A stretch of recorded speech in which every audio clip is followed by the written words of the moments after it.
Welcome to this great program.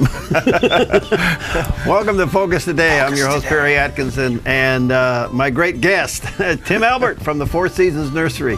And Tim is here today to take all of your questions about a great weekend. I tell you, otherwise it doesn't get any better than what we're going into. So if you have any questions about what you should be doing in the yard, give us a call and your name will go in the hat, and somebody is going to win this extremely fragrant hanging basket of petunias. Yes. This is just wonderful. That's a big one. And you guys grow these from scratch. Oh, huh? that's a small one. Is it? Yeah. Okay. Really? That's my smallest one. Really? Wow. Well, I know you guys do a great job. You and your dad start these, huh? Yes, we do. Yeah, we grow these in our greenhouses, and they're just the first batches of them are just popping out of the greenhouses now. So lots of hanging baskets coming out. And how long will these go? All summer long. Yeah, you got to water them, you got to feed them, Yeah. you got to sing to them once in a while. Okay. But yes, they'll go all summer long. You got a variety here, don't you? Yeah. Now in this basket we have all Surfinia petunias, including the new variegated one. This one with the variegated leaves will have purple flowers. And of course we have some white, purple, and red as well in there. So really nice basket. Just gorgeous. Yeah. All right, so here's the phone number, 541-776-5368. That's the local number, 541-776-5368. If you're outside the immediate Medford area, we'd love to hear from you as well. If you're up and down the coast, Northern California, Klamath Basin, watching on Roku, toll free, 800-373-5368. And again, everybody that calls in today, your name's going in the hat, and somebody's going to win this beautiful hanging basket of petunias. And the fragrance is just marvelous, just marvelous. All right, let's take a few calls. I have my own questions, but I'll exercise executive privilege later. Let's go to, hi, Bill. Hello. What's going on? Well, I've wintered some fuchsias over in the garage, and they survive nicely, and they're all sorts of green and new shoots and long branches and not one blossom or bud. Oh, yeah. I wonder how I can get them started to bloom. You've got them out in the sunshine now, right? Yeah. Yeah, so that's the best thing you can do.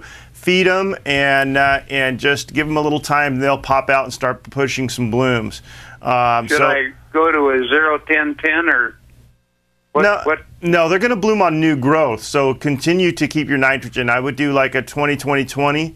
Okay. That would work pretty good. And just if they get a little leggy, sometimes that happens. If they start to get a little leggy, just pinch them back a little bit, just the tips of the branches, and that'll get them to branch out some more. Just if you do that, remember that that's going to slow down the blooming as well. So if you're really needing the blooms, don't do any pinching.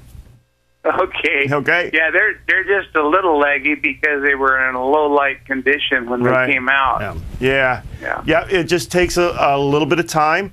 Put them in a spot where they're getting lots of morning sun and some afternoon shade, and it won't be more than a couple of weeks. You should start to see some blooms forming. All righty. Okay. Well, thanks much. And my wife is the one that instigated the call. I'm just the messenger. Well, all righty. Yes, dear. Okay, see you later. All right, 776-5368. It's the phone number. That's the local number, 776-5368, area code 541.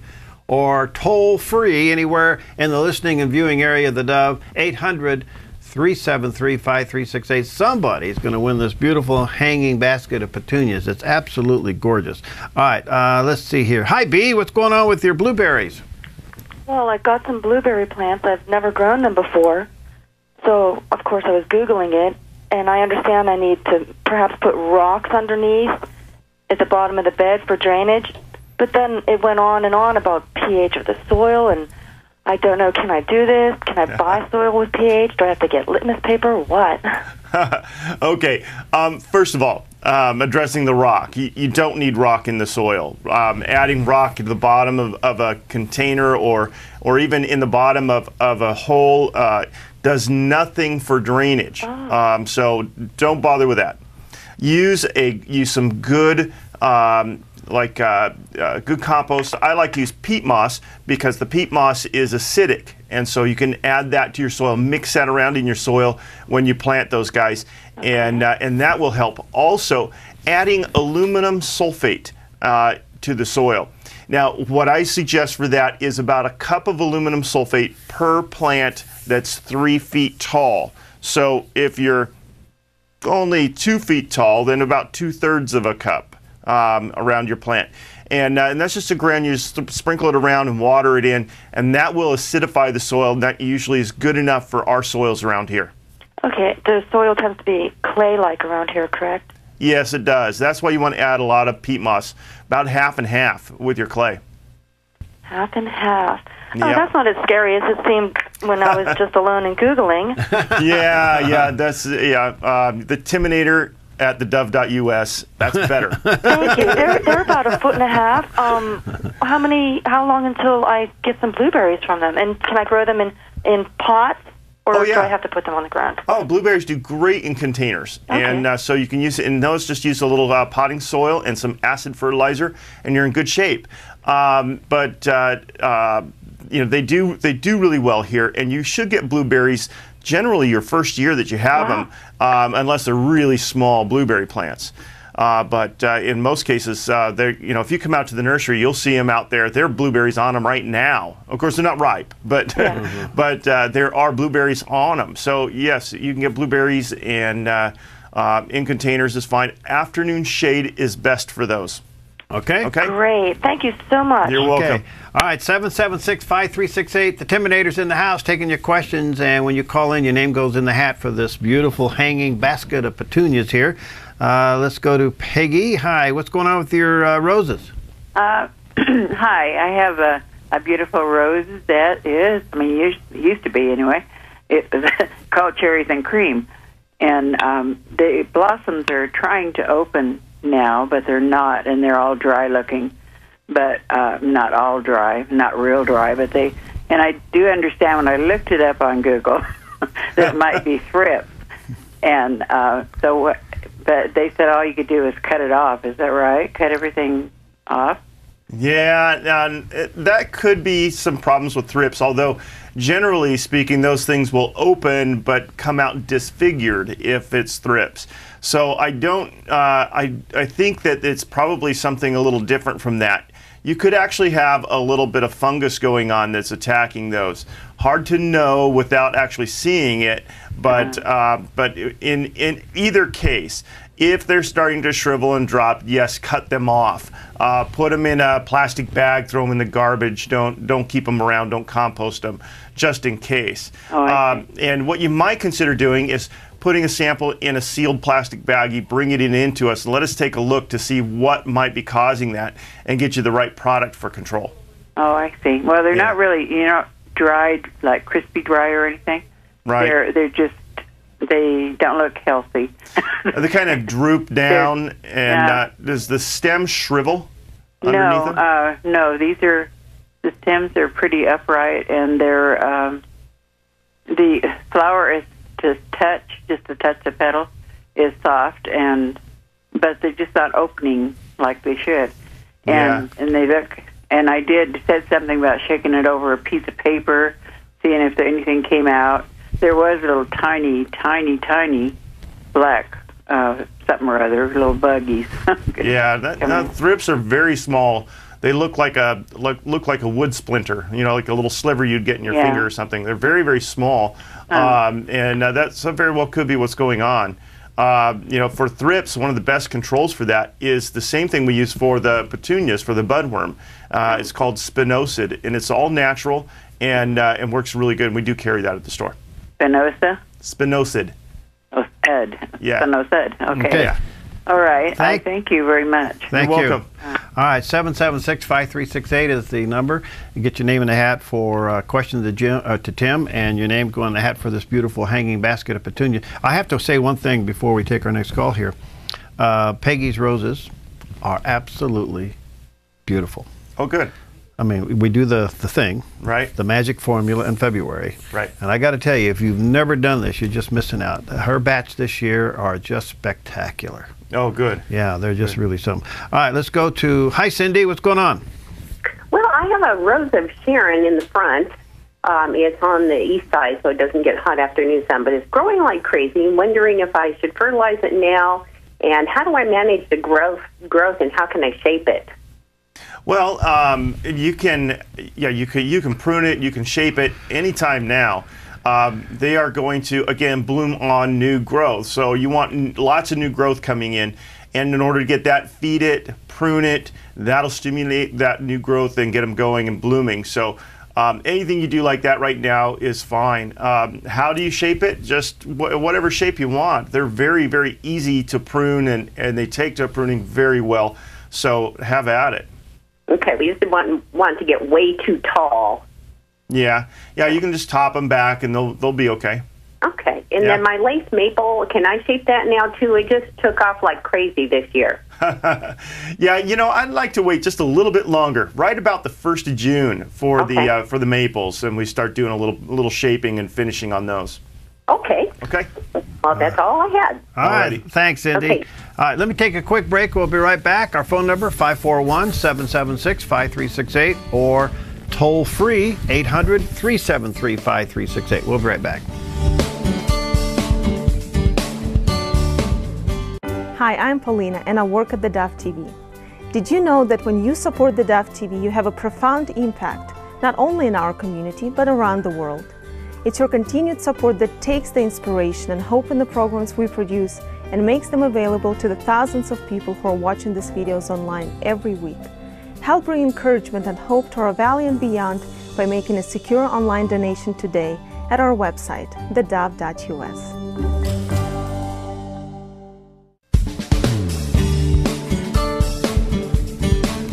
Okay, we're back with Tim Elbert, and somebody's going to win this beautiful hanging basket of petunias that absolutely is beautiful, and the fragrance is out of this world.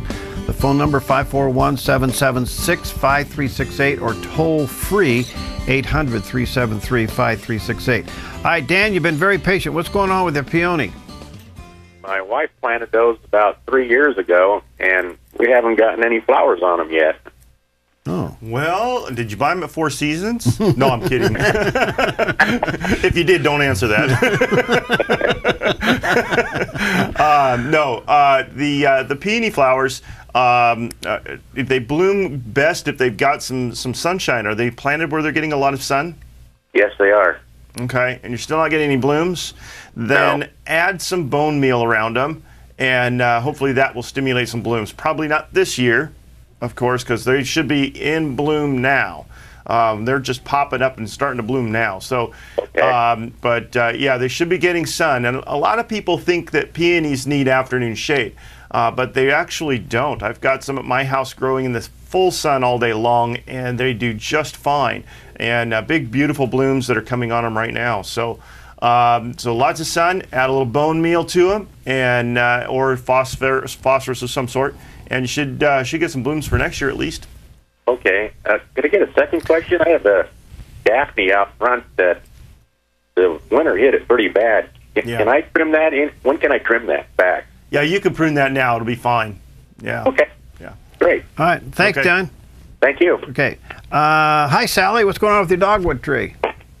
Hello there. Hi. Let me see. Am I supposed to turn something off? No, you're fine. Go ahead. Okay. Tim, I talked to you a while back about my dogwood tree, and I was so happy that after 3 years of no blooms, I now have blooms. But my question is, since you gave me that wonderful advice to use bud and bloom, fireplace ashes, and bone meal, and it's working, but I'm not sure exactly how often and when should I do that. Well, I would just do, at this point, now you've got it blooming. So just, I think, annually adding just a little bone meal to the soil once a year in the spring is about the best shot, and that should continue to keep it blooming. Okay, so about now I need to do it again, huh? Yeah, it wouldn't be a bad idea. I'd go ahead and get some out. Okay, thank you very much. Okay, thank you. All right, let's go to Carol. Hi, Carol. Oh, hello, Perry. Hey. First of all, I want to say that I tried your secret recipe, your well-known recipe for roses, and my roses have never looked so good in the whole time I've had them, 20-plus years. There you go. And my question is, watering roses. Do you water them underneath? Can you put a sprinkler on them? How would you do it? Deep water. I try not to not to wet the foliage down, because that tends to be what causes a lot of problems with black spot and mildew. So water from underneath when possible. Deep soak them and give them a little bit of time between waterings, and that will help out. I do have mine set up on a drip system at home, and mine get an hour and a half of drip every about 3 days or so. And we just turned our water on at home, so we're just now starting that cycle. They should do pretty good from that. Okay, great. Okay. Thank you. Thanks, Carol. Bye-bye. All right, let's go to John. Hi, John. Well, good morning. I wanted to check in on my fig trees, which we've nurtured for about 20 years, and last year had our bumper crop enough to really make jam. But this year it looks like we aren't getting any new growth, and they've got trunks in the 6 to 8 inch size. But I'm wondering if I should whack them back or what should be done. Yeah, well, of course, that cold weather we had in December did a real number on the fig trees. Probably didn't kill it off entirely, but certainly did do some damage. Give it some time. It could be even middle to end of June before you see some real movement there. But it should begin to come back. Wherever it comes back, if it only comes back from the base, then you'll need to cut the whole thing down. But if you're getting any budding that's coming out of the branches, then wherever you're seeing that budding, that's where you're going to prune too. So at this point, I suggest not doing any pruning until you know more about what's going to happen with that tree. Great. Yeah. Thank you very much. All right, you're welcome. Those who have flax, it really got hit hard with Yes. It looks like they're done. Yeah, plant it again. You mean get another plant? Yeah, you're gonna have flax. I haven't seen any flax that are coming back at all. Yeah. So yeah, pretty much it's over with. And some of those plants are beautiful. They're nice. They are a little edgy as far as hardiness goes for our climate, especially when we get these really cold winters like we just had. But the plants are worth replanting, because you can't get that same texture, that color, that impact that you get with those plants with anything else. So I recommend it. Go back through, replant those things, enjoy them for another 5 to 10 years, and do it again. All right. Well, before we go on, I think we got you brought some pictures of the nursery. Maybe you can tell us what's going on in the nursery here. Do you guys have those up and ready? Okay, what do you got going on here? Well, that is an area of our herbs section right there. So you got a lot of herbs? Yes, we just got in huge numbers of vegetables and herbs, and that's the herbs. So we're full up on herbs, lots and lots of different kinds of herbs going on there. There's another section there. That's some lettuces and stuff, other vegetables. A little bit of here's showing some more veggies out through there. Again, like I said, we've got hundreds and hundreds of vegetable plants that came in. So is it too early to put those in now or not? No, I would go ahead and put it in. It seems early, but we're having an early spring, so I would definitely consider putting out your veggies. All right, let me squeeze in one more phone call before we take a break here. Hey, Dale. Hi. What's going on with your raspberries? Hey, well, I was just wondering. Tim said you could grow blueberries in a pot. Can you grow raspberries in a pot? Well, your regular raspberries, it's a difficult way to grow them. They don't do as well. However, the new raspberry shortcake, it's a dwarf raspberry, and it does very good in containers.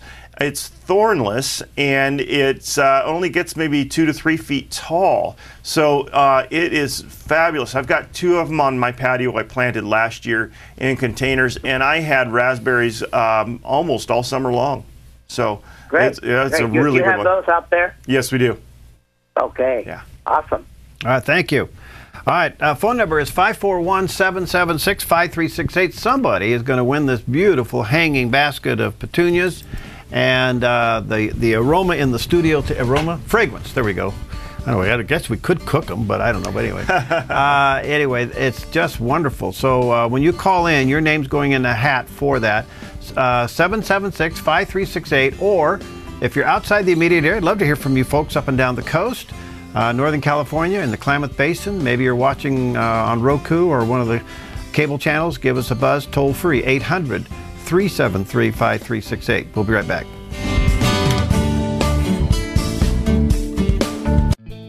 Hi, I'm Daniel and I work at theDove TV. You know, compared to Portland, Seattle, and LA, Medford might be considered a small market, but at theDove, we're excited about the opportunity to make a big impact right here in our community. And you help make that happen. Did you know that more than 90% of our income comes from people like you? You can help us now by making a secure online donation at our website, thedove.us, or by phoning 541-776-5368.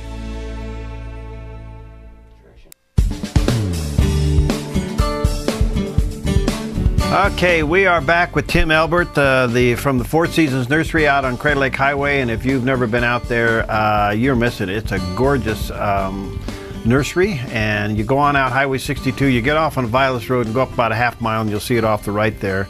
And he brought some pictures today of the nursery, and you got a lot of herbs and a lot of vegetables ready to go in. And you say they can go in the ground now, huh? Yes, yes, those can go in the ground now. So okay. I don't know what else you got going on. Oh, there's the hanging fuchsias. Yep, there's the fuchsia baskets. Wow. And there's about 100 fuchsia baskets out right now. Yeah, they're beautiful. Now, do you hang those in the shade, or what do you do with those? Yeah, you want to get those in a spot where they're going to have some shade and keep them a little cooler, and they'll continue to bloom all summer long. But yeah. Okay. Yeah. Now you got these big petunia baskets here. We do. And we're going to give this one away here in a little bit. Yes. Whoa, there you go. And what's the care of these? Now these guys like lots of sun. And so put them out in the hot sun and water them a lot because they're gonna dry out fast. They're fast growers. We feed them heavily. We use the geranium hanging basket and pansy food by Fertilome, and that works really good on these guys. Watch for the little budworms that feed on the petunia flowers, and we do spray for those. But I think we're pretty cool until about June, and then we got to start in with that program. Okay. All right, let's go back to the phones. We'll start with, hi, Bill. What's going on? Hi, good morning. I'm having some issues with some roses. I went out to water them yesterday after work, and I noticed that two of them have what looks like a powdery mildew. Okay. And the last time I had a powdery mildew, it really, really damaged the rose. Yeah, I can. So what should I use a systemic in it, and probably about last month.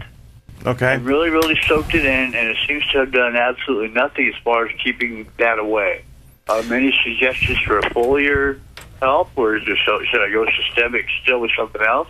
Yeah, there is a now if your systemic had a systemic fungicide in it, then that should be helping.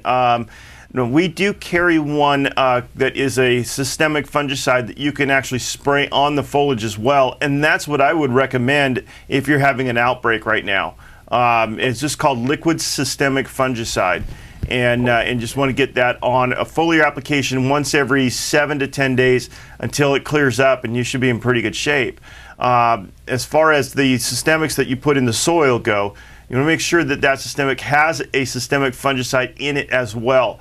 And then that will continue to help prevent that mildew from coming on. Also, overhead watering can really spread that, so make sure you're not doing any overhead watering. Oh, okay, no, we all do the all the roots. Okay. Yeah. And it's spread by the wind, is it not? Or is it's just a fungus that grows in the soil? No, it is spread by the wind, so the spores are in the air. And that's why I say water also, because if you're watering and then water droplets hitting the leaf surface and splashing causes those spores to splatter over onto other roses or down below onto unaffected leaves and things like that. So that's why we want to make overhead, no overhead watering. Well, thanks for the help. Okay. Have a blessed day. You too. All right, 776-5368 is the number, or toll free 800-373-5368. Gary, you got a problem with your fig tree. Yeah, I'm sorry I tuned in a little late. Maybe my question will be very similar, but my fig tree bush, it died. I attributed it to last December when we had that really cold weather. Right. The leaves were the limbs are just like toothpicks in a way. But then, so I've cut it back and deciding what to do. Do I dig it up or what? Well, within the last couple of weeks, I got green coming up from the roots. So I guess the roots are alive. Am I going to live long enough to let this thing grow to be a tree again, or should I do something else? Yes. With it, or dig it up, or what? No, yes, you will live long enough. I'm sure, Lord willing, if the creek don't rise, because you already have an established root system, there is a lot of extra nutrient available for that, and so it's going to take from that huge root system, so it'll grow very quickly and recover very quickly. So you shouldn't have any trouble.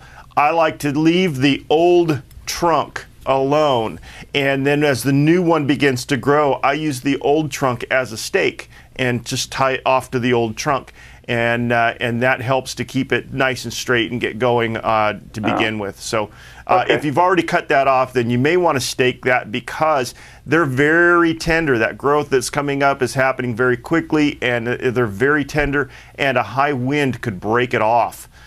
So don't stake it tight. Don't tie it real tight. Keep it loose. Allow it to move around a little bit, but you just don't want it to blow over and break off. Yeah. Okay. All right. Thanks. Well, we'll do it. Thank you. Okay. See you later. All right. All right. Let's see here. Virginia. Hi. What's going on with your cherry tree? I don't know. It's about maybe 4 years old. And we had a few cherries last year, but this year we had tons and tons of blossoms and very few cherries, maybe a dozen. Do you know what kind of cherry tree it is? Are you there? Yeah. Oh, what kind of cherry tree is it? I think it's a Bing. Okay. Do you have any other cherry trees around for a pollinator? Because Bing really does require a pollinator. Well, there's a couple in the neighborhood. Yeah, they may not be close enough. So that could be why you're only getting a few fruit. If you're getting lots of blooms and very little fruit, you're not getting good pollination. So it might not be a bad idea to plant another cherry tree close by. Oh, that's a good idea. Okay. Yeah. And then, because we had a tree before, and it had 3 different kinds of cherries on it. Yeah. And we never had any problem with it. Yeah, because the 3 different kinds were pollinating each other. So, so in this situation, with just Bing by itself, you would need another one like Lapins is a good one. It's just like Bing, only it's self-fertile. So if you ended up losing the Bing, the Lapins would continue to bear fruit. But it will also pollinate your Bing and help your Bing out. There you go. Matchmaking in the orchard. Okay. One more question, if you could. I would like to plant some acorn squash, but every time we've planted it, we get this something, and the leaves just die up, curl up, and die. There's squash beetles are a problem sometimes. That could be part of it. Stop in, pick up some acorn squash. We'll get you, tell you how to take care of that and keep that going. Okay, thank you. All righty. Okay. Thanks, Bye. Virginia. All right, 776-5368 or toll-free 800-373-5368. And as you call in, your name's going in the hat. Somebody's going to win this beautiful, beautiful hanging basket of petunias, which is the fragrance in the studio this morning is outstanding. Eunice, what's happening with your dogwood tree? Well, I was going to ask Tim that question. Good morning. No, my dogwood is beautiful and pink, and it had a lot of flowers on it. But the other day when we had that heat, the flowers kind of were brown and swiveling up. Yeah. And I watered it, so I'm kind of thinking, is it done or is that normal? Well, dogwoods aren't used to seeing this kind of heat when they're in bloom. So dogwood blooms aren't really made for this kind of heat that we've had. So not uncommon that this would happen with the weather that we had. Chances are, yeah, it's about done. They're not going to re-bloom again, unfortunately. But weather is a huge factor when it comes to flowering trees. And in this situation, it wasn't very nice to our dogwoods. No, it wasn't. Well, thank you very much. All right. I just will look forward to it blooming next year. Okay. There you go. All right, thanks, Eunice. Okay. Hi, Donna. What's going on? Tim, I have a question about the raspberry shortcake plant. Yes. What size pot, how much sun, and how much water on it? Okay.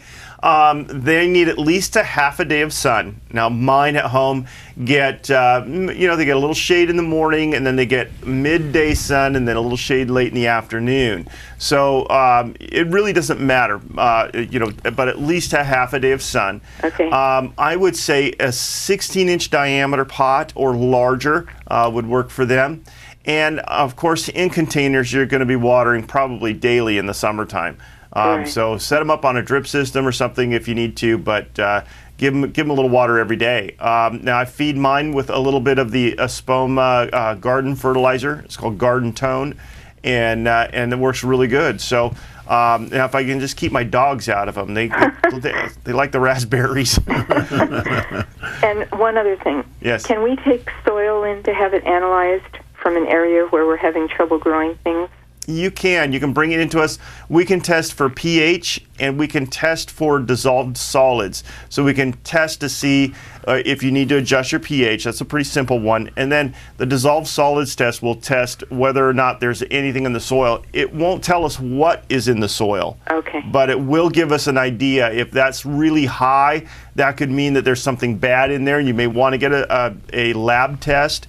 If it's really low, then we'll go, let's add some fertilizer and see how that affects it, and go from there. Okay, So, thank you. Bring us a sample and drop it off. It gets so busy this time of year, I try to do soil samples after work. So. Okay.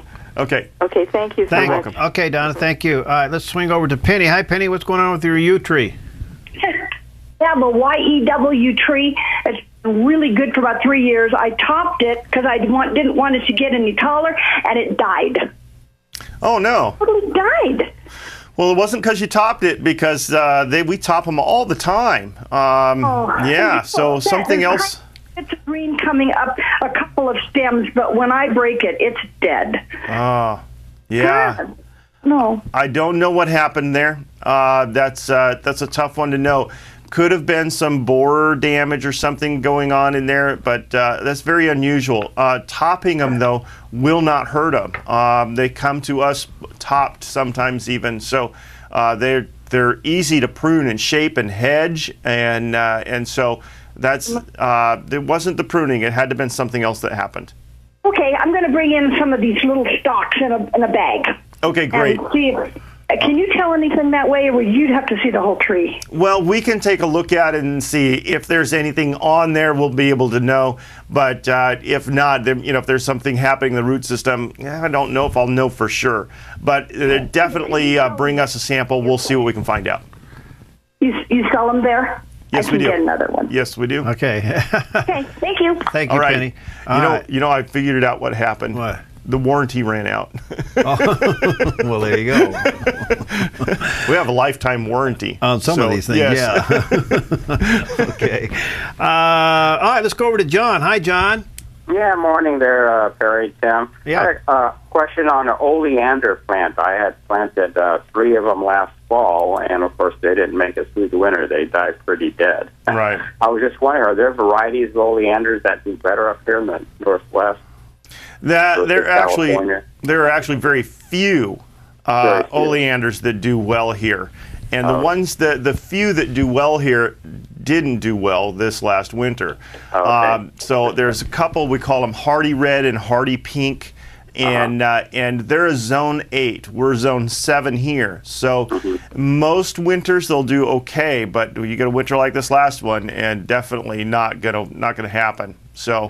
Oleanders are beautiful. If you want to chance it, go for it. But again, it's one of those plants that eventually you're going to have to replace it. So sure. And I've lost a couple fig trees too, like the other caller, but they are coming back from the bottom. So. Oh, good.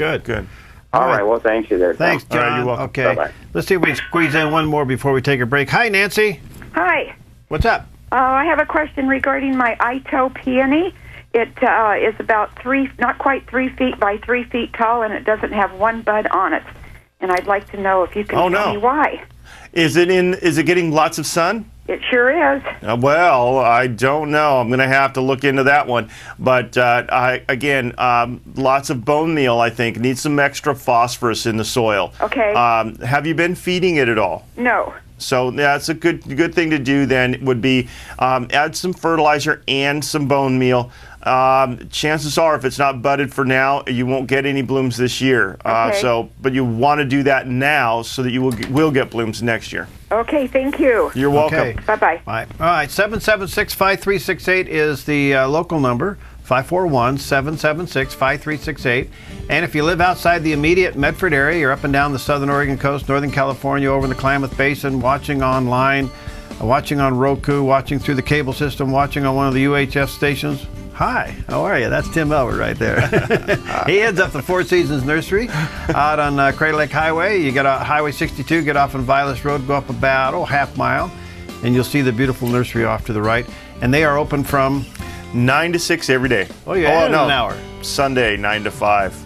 Okay, Yes. 9 to 6 Monday through Saturday, 9 to 5 on Sunday. Yes. All right, we got one more segment. Give us a call. Somebody's going to win this beautiful hanging basket of petunias coming up in just a few moments. Hi, I'm Paula, and I work at theDove TV. Every day we get letters and emails from people who've been encouraged, blessed, and challenged by the programs on theDove TV. But we couldn't do it without you.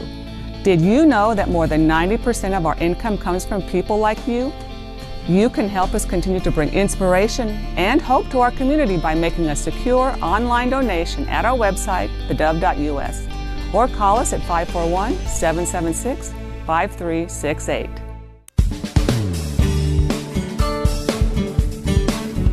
All right, I am amongst flowers, one of which is not Tim Elbert. Well, you have to call the label. Well, I know.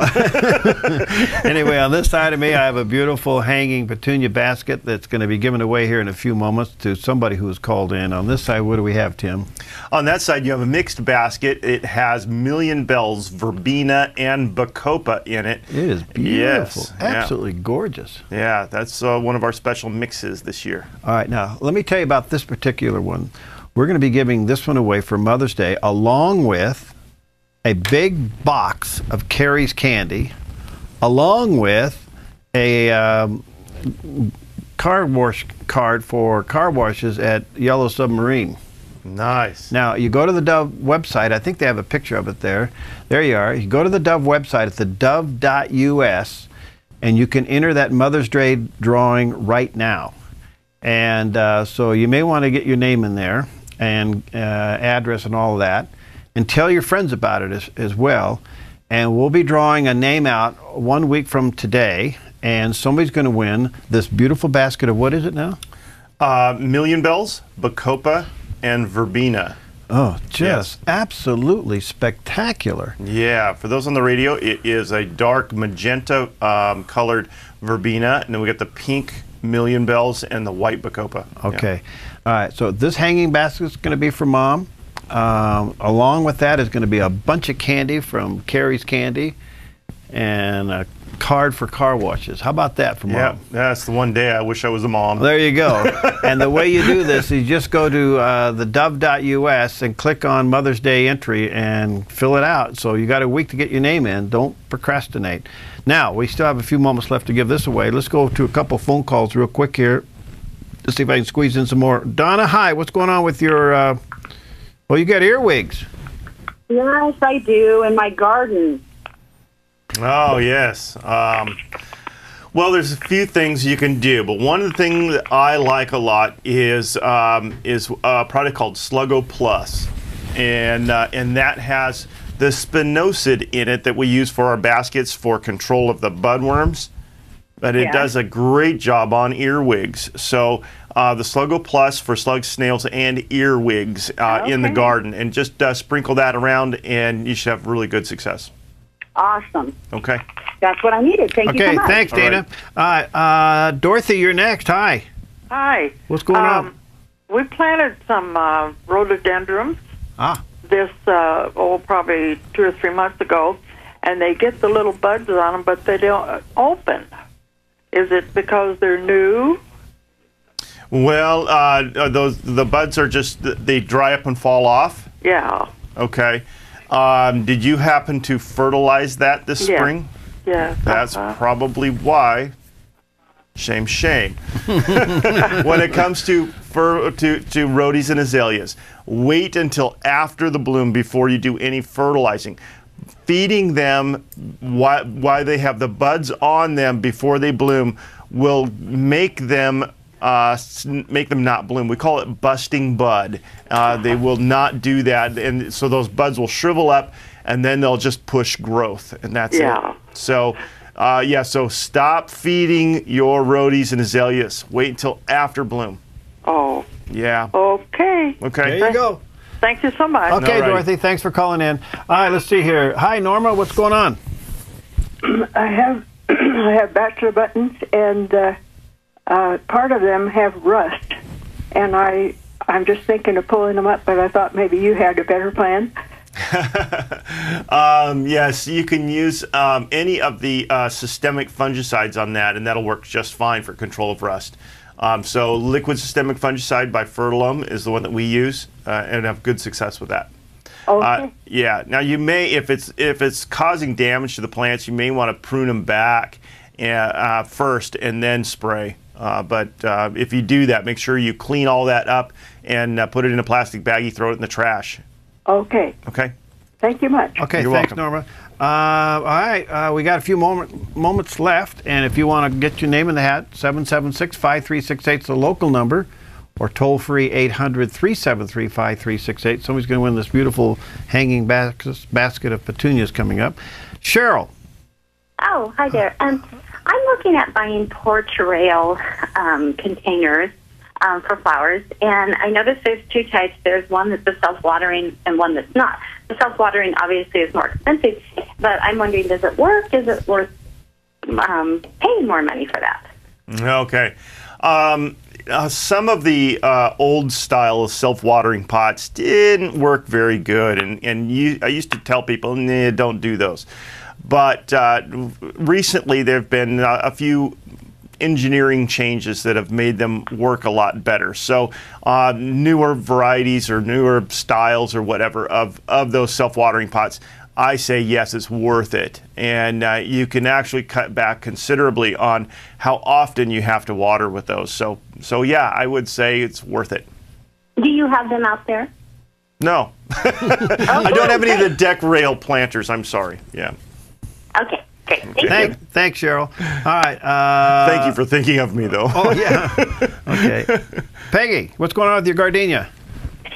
It's turning yellow. I've been able to keep it alive for 2 years now. It was a plant I got when my mom passed away. Mm-hmm. I've even had flowers.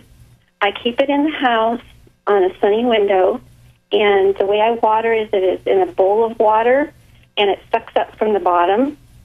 And it's been thriving until about 3 weeks ago here now, and the leaves are turning yellow, and I'm afraid going downhill. Okay.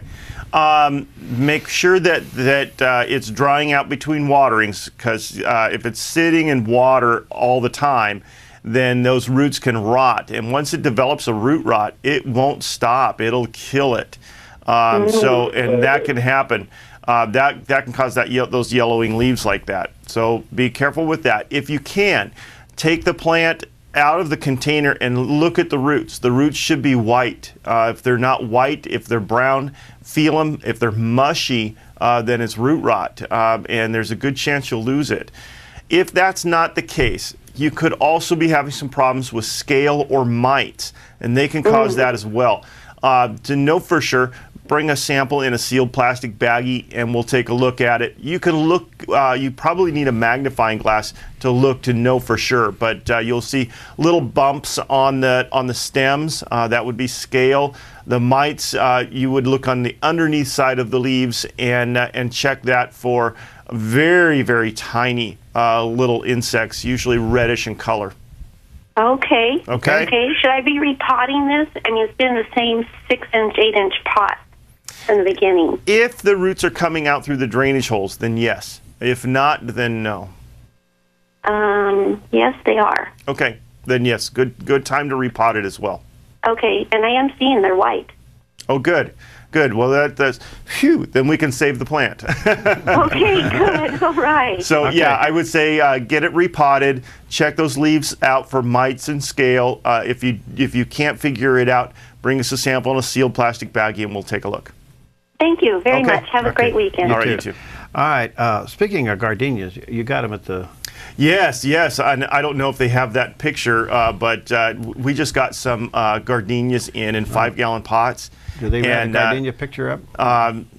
There's well, that's not the gardenias, but that's some rhododendrons that are blooming. Okay. And there they are. There's the hydrangeas in there, but right in the foreground there, those are gardenias. Those are the hardy gardenias. When you walk into the gate at the nursery, all you smell is gardenia. Whoa. Oh my word, it is just heady. And everywhere you walk around the nursery now, you can smell the gardenias. They're absolutely amazing. So gardenias and hydrangeas mixed there. That's a beautiful picture. All right, let's see if we can squeeze in a couple more. Hi, Bob. Thanks for waiting. What's going on? Well, I notice I said had some really nice tomato plants, and I transplanted them from a 4-inch pot to the 1-gallon pot, thinking they were getting root bound, which they were. And so once I did that, the next day I go out to check them out, and the stem seems to have rotted at the soil level. Oh, really? What happened to these wonderful plants? They died. Yeah. Well, but you know, the funny thing about it was the top part was still healthy and green, and just like they just fell over. There's a disease called damping off, but it usually only affects really, really small seedlings. But if yours were established like that, that's uncommon. I don't know for sure if that's what it was, but it sounds like that. If the stem kind of did turn kind of a dark brown, almost black, and kind of shrivel a little bit, and then they fell over. Yep. Yeah, that sounds like damping off, and you've got to start over from that. Unfortunately, it will not survive that. And the other thing that is unfortunate is that soil and those containers can be affected as well. So to reuse those containers, you want to sterilize them with, I use about a cup of bleach in a 5-gallon bucket of water, soak those things in there for, a good 10-15 minutes, and then completely get rid of your soil. Throw it on the compost pile or something like that. Let it compost for a long time, because you don't want to use that back in something right away. And then restart over. All right, got to go, Bob. Thanks.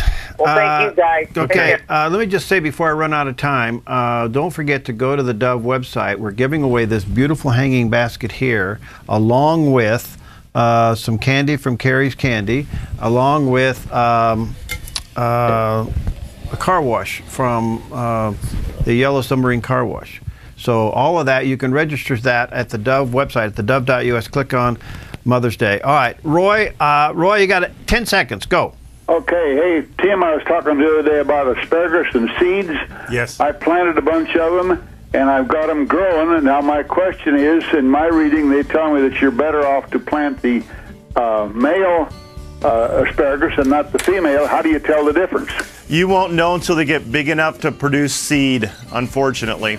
Okay, so that's so you plant them and wait till then. Yeah. I did grow seed, and I got probably 20 or 25 plants to growing, so they're doing great. Good. All right. Paula, 2 seconds.